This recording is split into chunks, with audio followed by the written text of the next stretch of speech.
قسما بالله وبيغمري خدايا فرميتي عليه الصلاة والسلام عزيتي دراوسية ددي دبر سكاني يخد دقريه راد كشيشه بو بردم پروردگار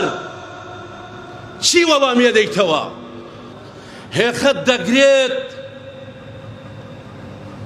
ئەتباتە بەردەم پەروەردگار چی دەڵێ يا رب هذا أغلق بابه دوني فمنع معروفه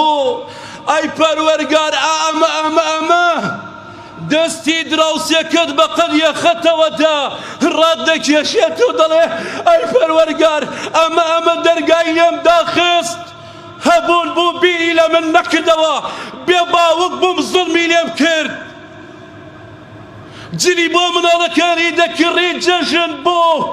بەڵام بیری لە من نەدەکردەوە قیامەت لە پێشتانە براکانم ئەم دنیاە بەڵێ پێغەمبەری خوددا فەرموویەتی حلوەتون خەضیرە جوان و ڕازاوەیە بەڵام وەڵڵه نامێنێ کوانێ گوڵ و گوڵزاری بەهار بۆ بەردەوام نابێ لەگەڵماندا وەکو ئەو دارێلە وەکو ئەو جایەلە وشک دەبێتەوە ڕۆژێکیش دێ جەستەی ئەمن و ئێوە لە کار دەکەوێ دەمان خەنت باندارە بازە بەرەو گۆڕستانت بن بە تاقی تەنها ئەتکەنە ناو گۆڕەوە ئەو کاتە خاک بەسەرمان دراوسەیەک هێ قەت بگرێ